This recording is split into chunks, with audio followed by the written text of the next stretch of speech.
LDF സ്ഥാനാർത്ഥി നിർണയം പാളിയെന്ന് SNDP യോഗം general secretary Vellappally Natesan. UDF അധികാരത്തിൽ വരരുത് എന്നാണ് ആഗ്രഹം.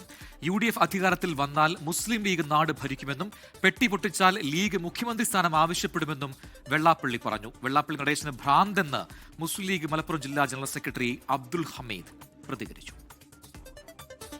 എക്സിറ്റ് പോൾ ഫലങ്ങൾ UDFന് മേൽക്കൈ പ്രവചിച്ചതിന് പിന്നാലെയാണ് വെള്ളാപ്പള്ളി നടേശന്റെ വിമർശനം. കോൺഗ്രസിന്റെ മുഖ്യമന്ത്രിയെ തീരുമാനിക്കാൻ മുസ്ലിം ലീഗിന് എന്ത് അധികാരമെന്നും UDF ഭരണം വന്നാൽ ഭരിക്കുക മുസ്ലിം ലീഗായിരിക്കുമെന്നും മതാധിപത്യം വളരുമെന്നും വെള്ളാപ്പള്ളി. ലീഗ് അങ്ങനെ അഭിപ്രായം പറയാൻ പാടില്ലായിരുന്നു. കോൺഗ്രസിൽ ആരാണ് ആകേണ്ടതെന്ന് ഘടകകക്ഷിപ്പെട്ട ലീഗിനെ കൂട്ടുള്ള ആളുകൾക്ക് പറയാമോ? കോൺഗ്രസിൽ ആരാകണമെന്ന് കോൺഗ്രസ്സുകാരാ പറയേണ്ടത്. ഇവിടെ ഒരു UDF ഭരണം വന്നാൽ ലീഗ് ഭരിക്കുന്നതിന്റെ അർത്ഥം ലീഗിന്റെ ഭരണം ഇവിടെ വന്നു കഴിഞ്ഞാൽ ഈ രാജ്യത്ത് അരാജകത്വം വല്ലതും ഉണ്ടാകുമോ? ലോക ചരിത്രത്തിൽ ജനാധിപത്യം എന്നുള്ള സാധനം ഉണ്ടെങ്കിൽ ഇങ്ങനെ ആരെങ്കിലും ചെയ്യുമോ? അവർക്ക് ജനാധിപത്യമല്ല, മതാധിപത്യമാണ്. UDF അധികാരത്തിൽ വരരുതെന്നാണ് ആഗ്രഹം. ചെറിയ ഭൂരിപക്ഷത്തിനെങ്കിലും ഇടതുപക്ഷം ജയിക്കുമെന്നും പിണറായി വിജയൻ മുഖ്യമന്ത്രിയാകുമെന്നും വെള്ളാപ്പള്ളി നടേശൻ പറഞ്ഞു. UDF അധികാരത്തിൽ വരണമെന്ന് ആഗ്രഹിക്കുന്നതാണ് ഞാൻ.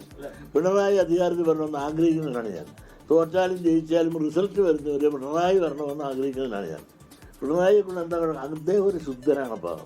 ആലപ്പുഴ ജില്ലയിലടക്കം സ്ഥാനാർത്ഥി നിർണയത്തിൽ CPIMന് വൻ വീഴ്ച സംഭവിച്ചെന്നും ന്യൂനപക്ഷ വോട്ടുകൾ UDFിലേക്ക് കേന്ദ്രീകരിച്ചെന്നും വെള്ളാപ്പള്ളി നടേശൻ പറഞ്ഞു. അതേസമയം വെള്ളാപ്പള്ളി നടേശന്റെ പ്രസ്താവനയ്ക്കെതിരെ മുസ്ലിം ലീഗ് മലപ്പുറം ജില്ലാ ജനറൽ സെക്രട്ടറി അബ്ദുൽ ഹമീദ് രംഗത്തെത്തി. വെള്ളാപ്പള്ളി നടേശന്റെ പ്രസ്താവനയിൽ KPCC മറുപടി പറയുമെന്നായിരുന്നു AICC ജനറൽ സെക്രട്ടറി KC വേണുഗോപാലിന്റെ പ്രതികരണം. 24 ആലപ്പുഴ.